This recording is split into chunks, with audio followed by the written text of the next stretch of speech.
Hello hello.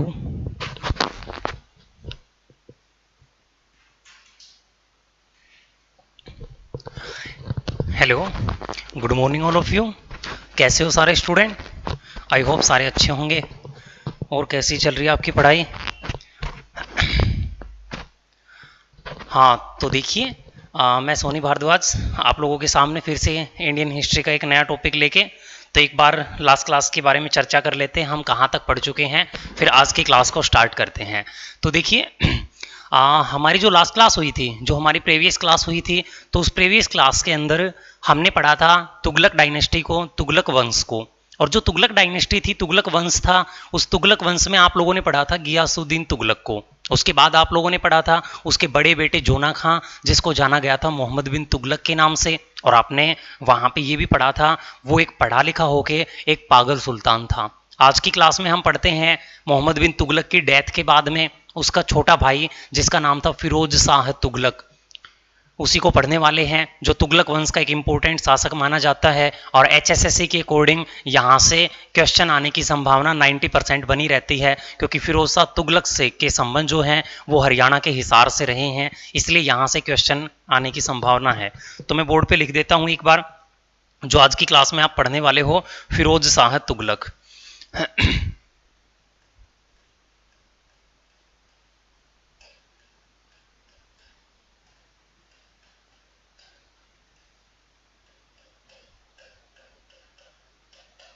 Firoz Shah Tughlaq. और फिरोज शाह तुगलक को हम पढ़ते हैं कब से कब तक? 1351 से लेकर 1388 तक। 1351 से लेकर 1388 तक हमें कंटिन्यूसली पढ़ना है फिरोज शाह तुगलक को। तो बात करते हैं फिरोज शाह तुगलक की, यहाँ से एग्जाम में क्या पूछा जाता है। तो सबसे पहला क्वेश्चन आप लोगों के लिए ये बनता है, इसे दिल्ली सल्तनत का अकबर कहा जाता है। मैं लिख देता हूं, इसे दिल्ली सल्तनत का, इसे दिल्ली सल्तनत का अकबर कहा जाता है।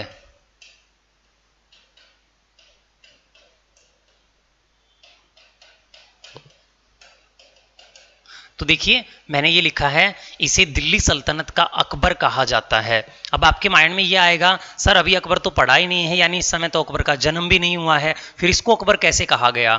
तो देखिए, जब इतिहासकारों ने इतिहास को खंगाला, उसको चेक किया, तो उनको पता चला जो काम अकबर ने किए थे वही सेम काम इसने भी किए हैं कुछ। अकबर ने जैसे हिंदुओं से कुछ कर माफ किए थे या भारतीय जनता से कुछ कर रिमूव किए थे, सेम ऐसा काम इसलिए इसने किया है, इसलिए इसको दिल्ली सल्तनत का अकबर कहा जाता है। तो आप ये याद रखोगे। देखिए, मैंने दो क्वेश्चन करवाए हैं आप लोगों को, दोनों एक बार मैं रिपीट कर देता हूं। एक तो मैंने आप लोगों को बताया था दिल्ली सल्तनत का सिकंदर किसे कहा जाता है, आपने पढ़ा था अलाउद्दीन खिलजी को। और दूसरा है दिल्ली सल्तनत का अकबर किसे कहा जाता है, फिरोज शाह तुगलक को। अब इसको अकबर क्यों कहा गया था, ऐसा इसने क्या किया था, तो गौर करें एक बार, प्रीवियस क्लास का जिक्र करता हूं।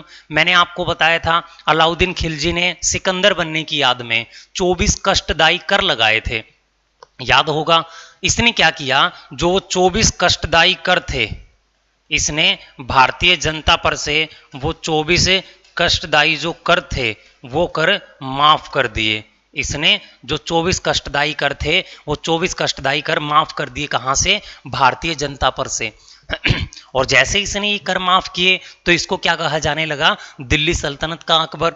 अब इसने क्या किया, इन 24 कष्टदायी कर को माफ करके इनकी जगह पे 5 कर रखे थे इसने। वो 5 कर कौन से लगाए, तो ये गौर से ध्यान रखना, ये कई बार एग्जाम में क्वेश्चन बनता है। इसने सबसे पहला जो कर लगाया था, उस कर का नाम था उस्र।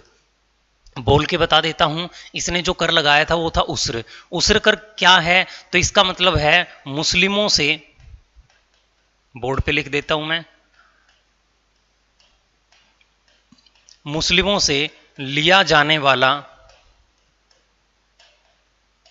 मुस्लिमों से लिया जाने वाला राजस्व कर, मुस्लिमों से लिया जाने वाला राजस्व कर। तो उस्र क्या है, मुस्लिमों से लिया जाने वाला राजस्व कर। इसने जो दूसरा कर लगाया था, उस कर का नाम है इसने जो दूसरा कर लगाया था उस कर का नाम है खैरात कर। अब देखिए,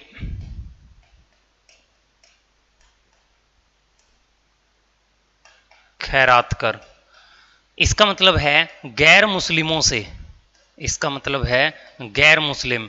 गैर मुस्लिम यानी नॉन मुस्लिम्स, गैर मुस्लिमों से लिया जाने वाला राजस्व कर। अब देखिए मैंने दो कर लिखे हैं एक साथ। पहला लिखा मैंने उस्र, उस्र का मतलब ये है मुस्लिमों से लिया जाने वाला राजस्व कर। सेकंड लिखा है मैंने खैरात, खैरात का मतलब गैर मुस्लिम। और फर्स्ट ऑफ क्लास में बताया था जिनके पास मुस्लिम धर्म नहीं है वो गैर मुस्लिम कहलाएंगे, नॉन मुस्लिम कहलाएंगे। एज पर एग्जाम्पल सारे हिंदू नॉन मुस्लिम हैं। तो देखिए खैरात कर गैर मुस्लिमों से लिया जाने वाला राजस्व, रिवेन्यू, एक प्रकार का भूमि कर है ये। इसके बाद देखिए अगला जो कर लगाया इसने, उस कर का नाम था जकात। जकात में आप लोगों को करीब 2 दफा पढ़ा चुका हूं, आज लिख के बता रहा हूं, नोट कर लेना। जकात कर कौन सा था? मुस्लिमों से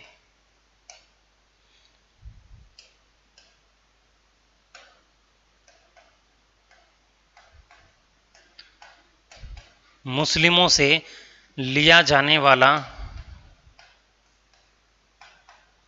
मुस्लिमों से लिया जाने वाला धार्मिक कर। मुस्लिमों से लिया जाने वाला धार्मिक कर, जो मैं पहले 2 दफा पढ़ा चुका हूं। इसके बाद इसने लगाया था जजिया कर। इसके बाद लगाया इसने जजिया कर, ये भी आपको पढ़ा चुका हूं। जजिया कर क्या है? गैर मुस्लिमों से, नॉन मुस्लिम,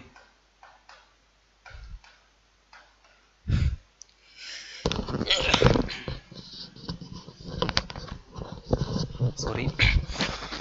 तो देखिए जजिया कर क्या है? गैर मुस्लिमों से लिया जाने वाला, गैर मुस्लिमों से लिया जाने वाला गैर धार्मिक कर।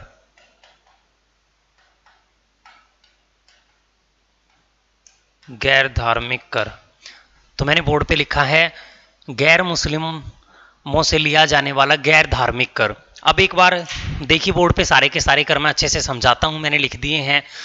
तो इसे दिल्ली सल्तनत का अकबर कहा जाता है। क्यों? क्योंकि इसने अलाउद्दीन खिलजी ने जो सिकंदर बनने की याद में 24 कर लगाए थे, इसने उन 24 करों को माफ कर दिया था। अब इसने 24 करों को माफ कर दिया तो उसके स्थान पे इसने 5 कर रखे थे। 4 लिखे हैं मैंने, अभी 5वां भी बताऊंगा, तो एक बार इनको समझा देता हूं। उसर लिखा सबसे पहले। उसर का मतलब यह है मुस्लिमों से लिया जाने वाला, यानी मुस्लिमों से लिया जाने वाला राजस्व कर, रिवेन्यू कर, भूमि कर। उसके बाद लिखा मैंने खैरात। खैरात का मतलब यह है गैर मुस्लिम यानी नॉन मुस्लिमों से लिया जाने वाला राजस्व कर। इसके बाद मैंने लिखा है जकात। जकात का मतलब है मुस्लिमों से लिया जाने वाला धार्मिक कर, जो पहले से पढ़ा चुका हूं। इसके बाद लिखा है जजिया। जजिया का मतलब क्या है? गैर मुस्लिमों से लिया जाने वाला गैर धार्मिक कर। अब देखिए मैंने यहां पे एक जगह धार्मिक लिखा है। धार्मिक का मतलब यह है जकात इनके कुरान में लिखा गया इसलिए वो धार्मिक है, लेकिन जजिया का जिक्र किसी भी पुस्तक में नहीं है, यानी किसी धार्मिक पुस्तक में वो गैर धार्मिक था, यानी ये जबरदस्ती वसूला जाता था हिंदुओं से, इसलिए जजिया को गैर धार्मिक माना जाता है। यहां पे मैं नोट में क्वेश्चन लिख देता हूं, आपके एचएसएससी के एग्जाम में काफी बार रिपीट हो चुका है, इसको नोट डाउन कर लेना और याद कर लेना अच्छे से। तो देखिए इस जजिया से रिलेटेड क्वेश्चन बनता है इसी फिरोज शाह तुगलक में। इसने क्या किया था? इसने ब्राह्मणों से जजिया कर लेना शुरू किया था। इसने ब्राह्मणों से जजिया कर लिया। तो आपके एग्जाम में ये क्वेश्चन पूछा जाता है ब्राह्मणों पर जजिया कर लगाने वाला शासक, तो आप याद रखोगे ब्राह्मणों पर जो जजिया कर लगाया था, तो ब्राह्मणों पर जजिया कर लगाने वाला शासक फिरोज शाह तुगलक था, तो आप ये भी याद रखोगे। इसके बाद हम पढ़ते हैं इसका 5वां कर। इसके 5वें कर का नाम था खुम्स कर। इसके 5वें कर का नाम था खुम्स कर। खुम्स क्या होता है? खुम्स को एक बार मैं लिख देता हूं। देखिए युद्ध हो कहीं पे, या कहीं पे लूटपाट की हो, या किसी के हाथ में कोई खजाना लगा हो, किसी के हाथ में कोई खजाना लगा हो, अगर ये सारे काम होंगे, अगर जो व्यक्ति या सैनिक युद्ध करेगा, लूटेगा, जिसको खजाना मिलेगा, वो इसका 4/5 हिस्सा तो सैनिक रखेंगे, 4/5 हिस्सा तो सैनिक रखेंगे, और 1/5 हिस्सा राजा को देना पड़ेगा कर के रूप में। राजा को देना पड़ेगा कर के रूप में। अब इसको समझाता हूं मैं, गौर से देखिए, मैंने थोड़ा सा शॉर्ट में लिखा है, बस बोर्ड पे देखिए समझ आ जाएगा। मैंने लिखा खुम्सकर।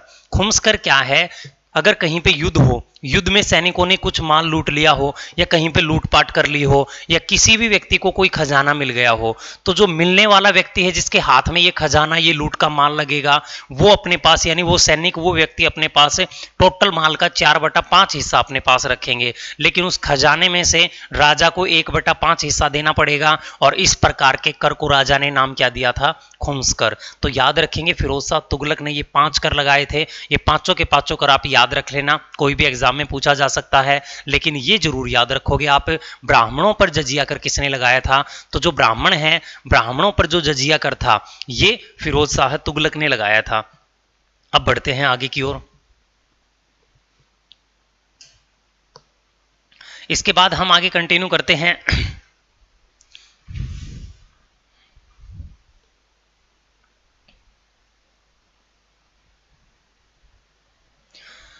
हाँ, यहां से आपके एग्जाम के लिए ये क्वेश्चन बनता है, देखिए गौर से बोर्ड पे।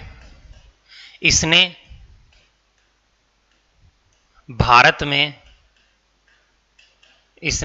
में सबसे ज्यादा नहरों का निर्माण करवाया। इसने भारत में सबसे ज्यादा नहरों का निर्माण करवाया। सबसे ज्यादा नहरों का निर्माण करवाया। इसने भारत में सबसे ज्यादा नहरों का निर्माण करवाया।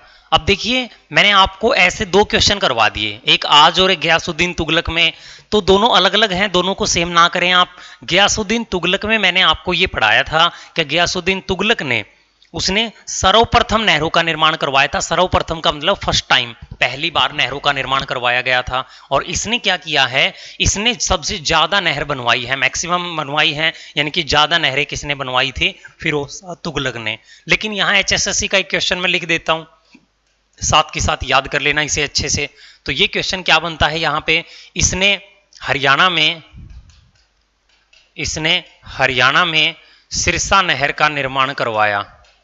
हरियाणा के अंदर एक सिरसा कैनाल, सिरसा नहर का निर्माण करवाया था। इसने हरियाणा में एक सिरसा नहर का निर्माण करवाया और इसके चारों तरफ इसने क्या करवाया था, 1200 बाग भी बनवाए थे, यानी इसके आसपास इसने 1200 बाग का निर्माण करवाया था। तो ये भी हम पढ़ते हैं, इसने हरियाणा में सिरसा नहर का निर्माण करवाया और इसके चारों तरफ लगभग 1200 बाग भी बनवाए थे। इसके बाद हम इसी में पढ़ते हैं, इसने भारत में, देखिए इसने एक प्रकार का कर लगाया था, मैं आपको अच्छे से डिफाइन करता हूं इसके बारे में। इसने सर्वप्रथम, यानी सबसे पहली बार, इसने सर्वप्रथम भारत में एक टैक्स की शुरुआत की थी। वो क्या था, तो हम पढ़ते हैं, इसने सर्वप्रथम कुल उपज का, इसने सर्वप्रथम कुल उपज का, इसने सर्वप्रथम कुल उपज का 1/10 हिस्सा सिंचाई कर के रूप में लिया था, इरिगेशन टैक्स के रूप में लिया था, सिंचाई कर के रूप में। देखिए पहले से सिंचाई कर नाम मात्र था, यानी सिंचाई कर एक नाम के लिए लिया जाता था, लेकिन इसने पहली बार क्या किया था, कुल उपज का 1/10 हिस्सा। इसका मतलब ये है, पहले राजा क्या करते थे, जो टोटल टैक्स ले लेते थे उसी में सिंचाई कर भी आ जाता था नाम से। लेकिन इसने क्या किया, जो टोटल टैक्स होगा, यानी टोटल उपज होगी, उसमें से पहले तो टैक्स अलग हो जाएगा राजस्व, लेकिन जो कुल उपज होगी उसमें 1/10 हिस्सा सिंचाई के रूप में लिया है। अब आप ये कहोगे सर इसने अलग से क्यों लिया है, तो गौर से सुन लीजिए, आपने अभी अभी ये पढ़ा है क्या सर इसने सबसे ज्यादा नहरें बनवाई हैं हरियाणा में। अब आपको ये पता है इसने सबसे ज्यादा नहरें बनवाई हैं, अगर सबसे ज्यादा नहरें इसने बनवाई हैं तो आपको पता है अगर ये फ्री में हम भारतीयों को पानी प्रोवाइड करवाएगा सिंचाई के लिए, नहरों के लिए, तो उसके बदले में पैसे भी लेगा। तो इसने क्या किया, सिंचाई कर लिया, यानी कुल उपज का 1/10वां हिस्सा इसने पानी के देने के बदले लिया है। हालांकि मैं आपको एक एग्जाम्पल दे देता हूं हरियाणा का, थोड़ा सा समझ आ जाएगा। देखिए आपके उत्तर हरियाणा में बारिश ज्यादा होती है और उत्तर हरियाणा में लगभग जो सिंचाई करते हो आप अपने खेतों की, वो नहरों से करते हो। जब आप दक्षिण हरियाणा में जाओगे महेंद्रगढ़ की साइड में, तो वहाँ पे बारिश भी कम होती है, आप लोगों को पता है, और वहाँ पे नहरें भी नहीं है इतनी, तो वहाँ पे जो सिंचाई की जाती है वो पाइपलाइन ट्यूबवेल के माध्यम से की जाती है। और मैं आपको बता दूं वहां पे आज भी ऐसे किसान हैं जिसके पास कम खेत हैं, खुद का ट्यूबवेल, खुद का बोरिंग नहीं है, तो दूसरे किसान से पानी लेता है पूरे साल, लेकिन पानी के बदले वो 1/3 हिस्सा देता है कुल उपज का। यानी आज भी ये इनडायरेक्टली तौर से सिंचाई कर चलता है, जो कभी सबसे पहले इस राजा ने चलाया था। ठीक है, तो आप याद रखोगे भारत में सबसे पहले सिंचाई करे इसी ने शुरू किया था। और इसमें पढ़ते हम इंपॉर्टेंट क्वेश्चन, इसने भारत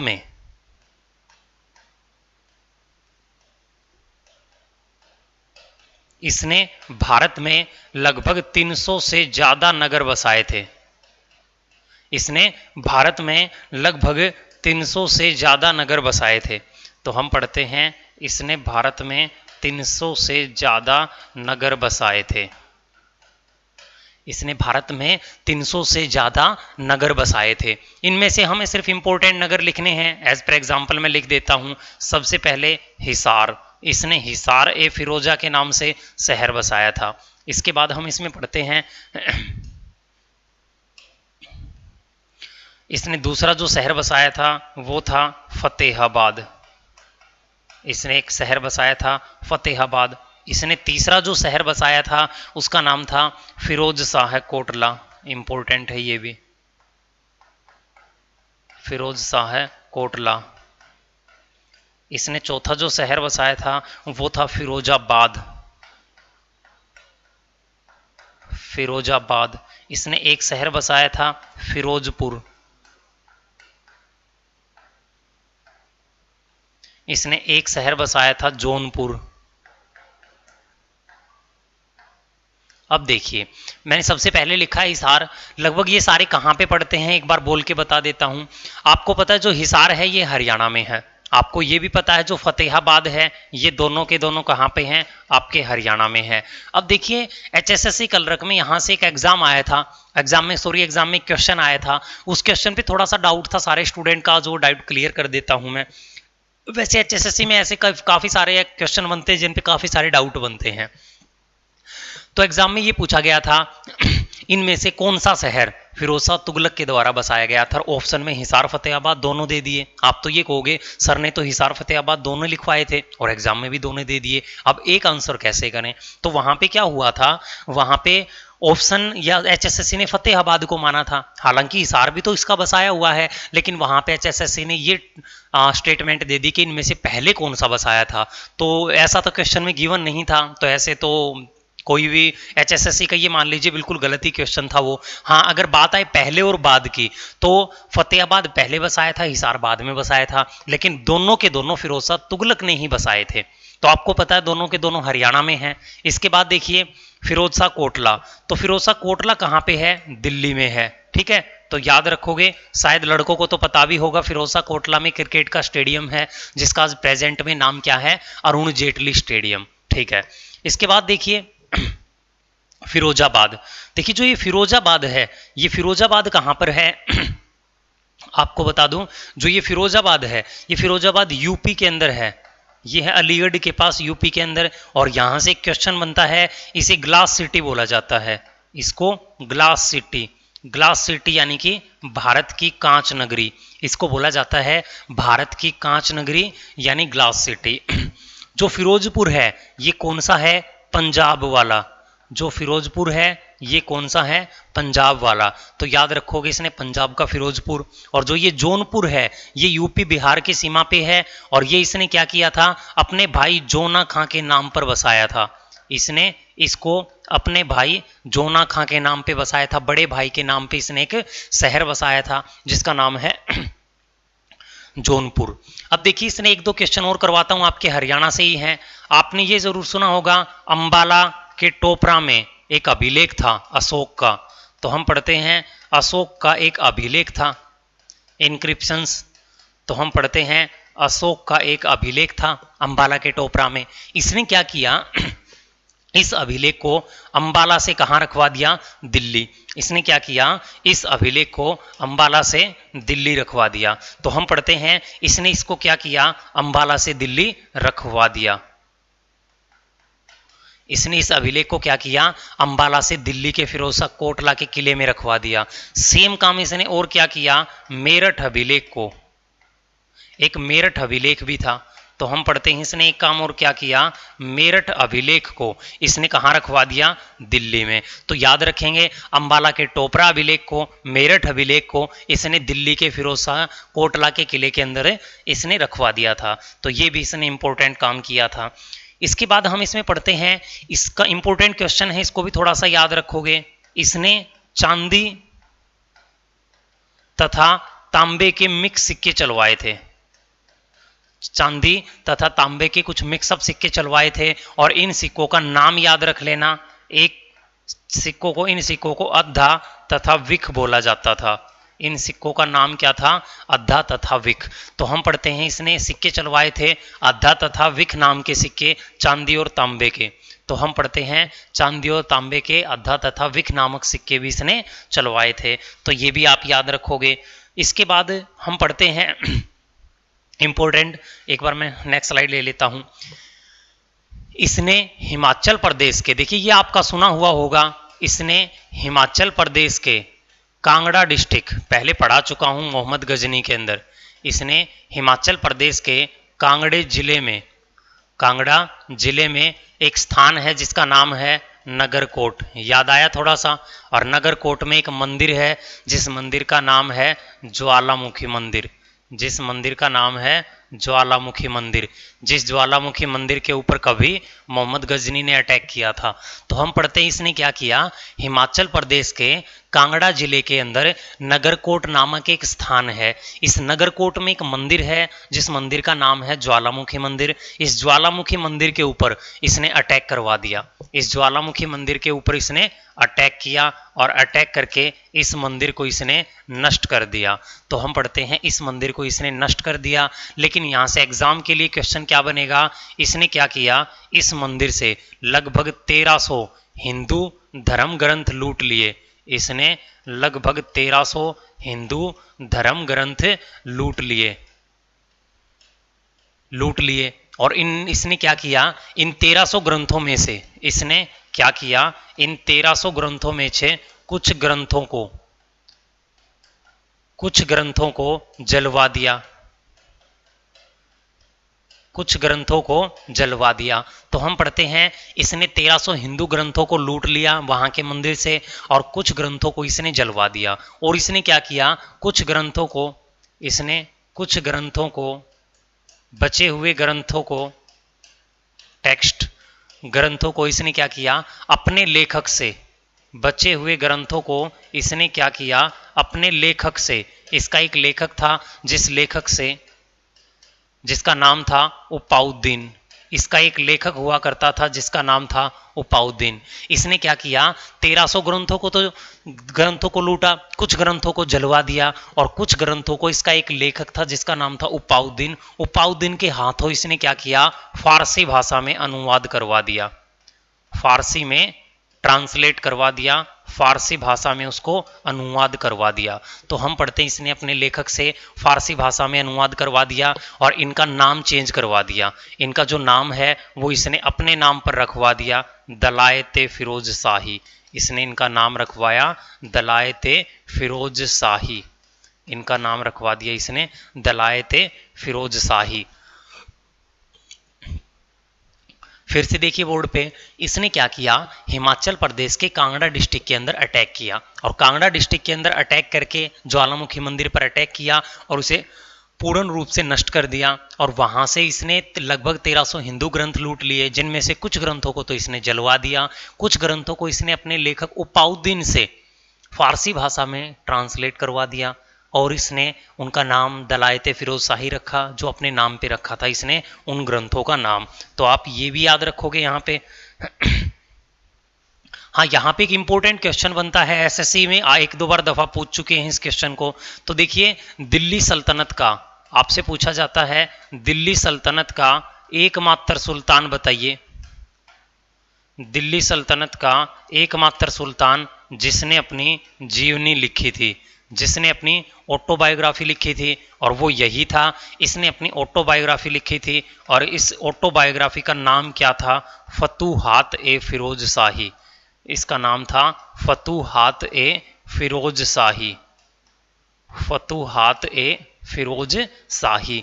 तो देखिए आपसे पूछा जाता है दिल्ली सल्तनत में जितने भी सुल्तान आए हैं इनमें से ऐसा सुल्तान कौन सा था जिसने अपनी ऑटोबायोग्राफी लिखी है, तो एकमात्र ही ऐसा सुल्तान फिरोज शाह तुगलक है जिसने अपनी ऑटोबायोग्राफी लिखी है और इसका नाम क्या लिखा है इसने, फतूहात ए फिरोज शाही। तो आप याद रखोगे इसकी ऑटोग्राफ का नाम है फतूहात ए फिरोज शाही, तो ये भी आप याद रखोगे। हाँ यहां से एक क्वेश्चन और भी बनता है, वो ये बनेगा, देखिए दिल्ली सल्तनत में आपसे पूछा जाएगा दिल्ली सल्तनत में गुलामों की सर्वाधिक संख्या किसके पास थी। दिल्ली सल्तनत में गुलामों की सर्वाधिक संख्या, दिल्ली सल्तनत में गुलामों की सर्वाधिक जो संख्या थी वो किसके पास थी, इसी के पास थी। और गुलामों की संख्या कितनी थी, 1,80,000। तो हम पढ़ते हैं गुलामों की संख्या कितनी थी, 1,80,000 सर्वाधिक गुलामों की संख्या इसी के पास थी। अब इसके पास गुलाम ज्यादा थे तो इसने क्या किया, गुलामों के लिए एक विभाग बनवाया इसने। तो आपको याद रखना है इसने गुलामों के लिए एक विभाग बनवाया था और इस विभाग का नाम क्या रखा था इसने, दीवान ए बंदगान। इस विभाग का नाम रखा था इसने दीवान ए बंदगान,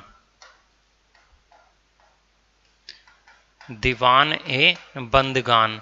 तो हम पढ़ते हैं इसने एक विभाग बनवाया जिस विभाग का नाम था दीवान ए बंदगान, जो गुलामों के लिए बनवाया था इसने। इसके बाद हम इसी में पढ़ते हैं इसने अनाथ बच्चों व विधवा महिलाओं के लिए इसने क्या किया था, अनाथ बच्चों, देखिए इसने एक दो अच्छे काम किए थे इसने, अनाथ बच्चों के लिए या फिर जो विधवा महिलाएं थीं, अनाथ बच्चों व विधवा महिलाओं के लिए इसने अनाथ बच्चों व विधवा महिलाओं के लिए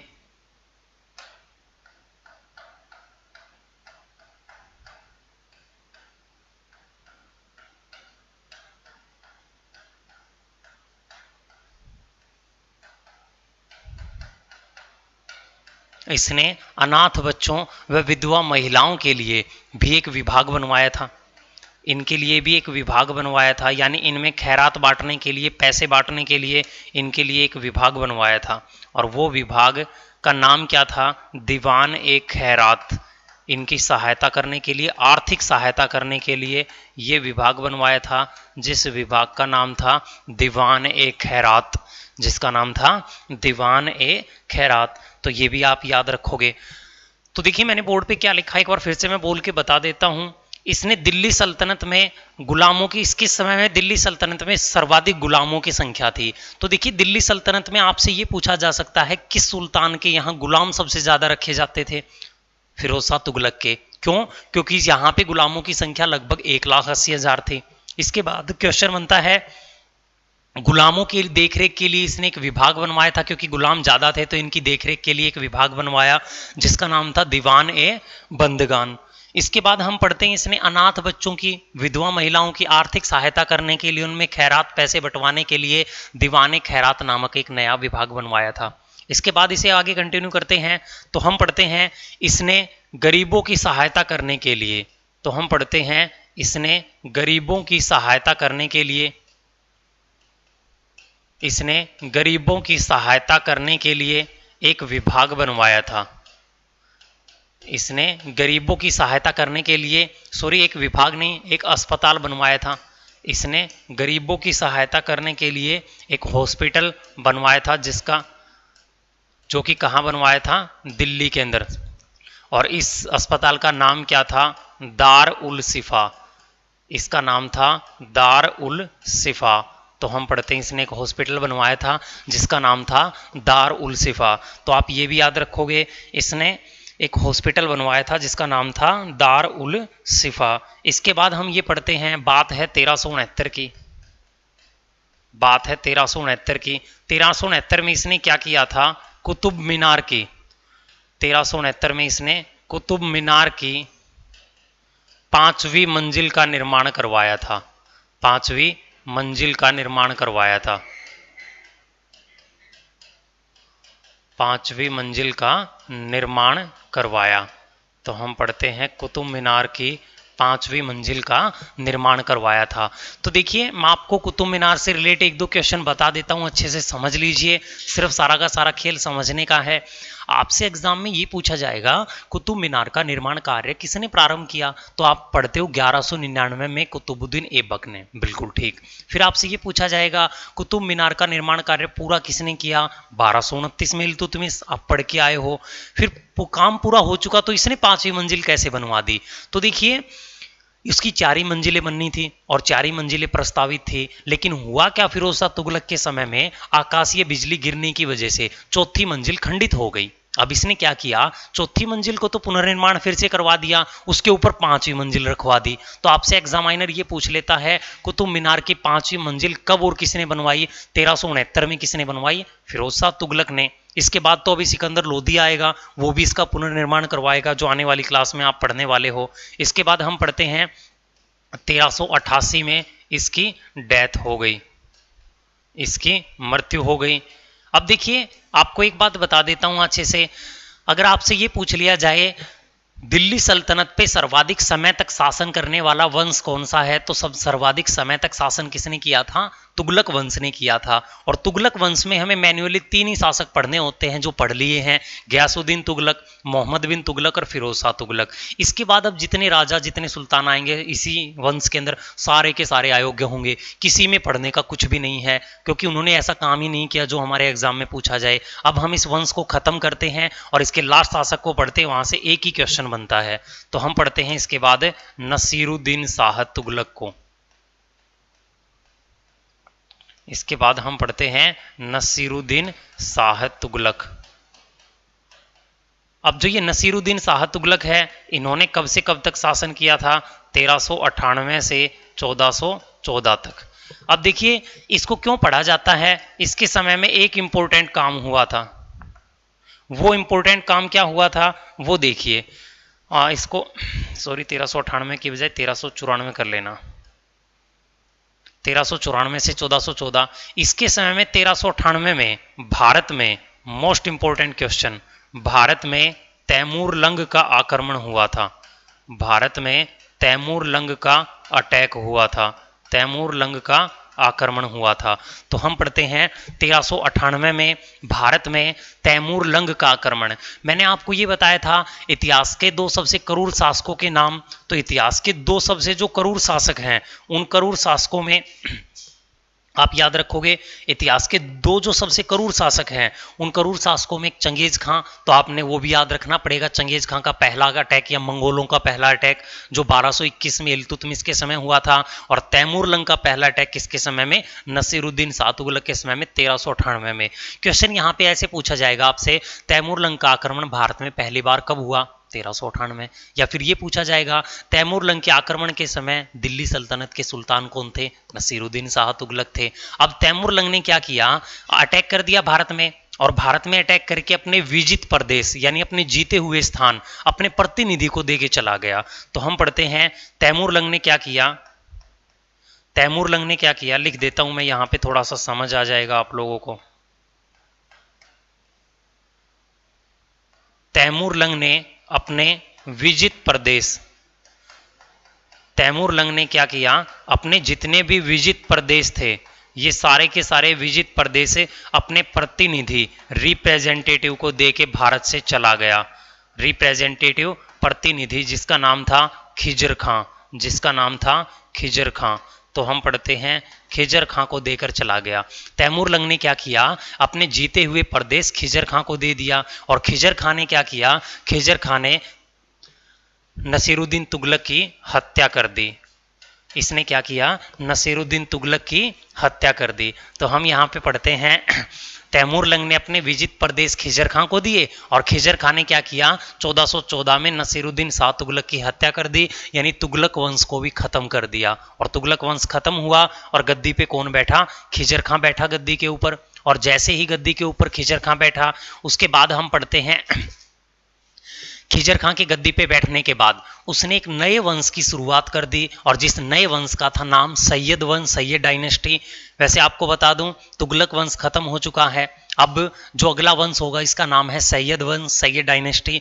लेकिन एग्जाम के पॉइंट ऑफ व्यू से सैयद वंश बिल्कुल भी इंपॉर्टेंट नहीं है। आज तक ना किसी एचएसएससी ना किसी एसएससी के अंदर आज तक सैयद वंश से कोई क्वेश्चन नहीं आया है। लेकिन फिर भी मैं सैयद वंश के जितने शासक हैं उनके नाम एक बार लिख देता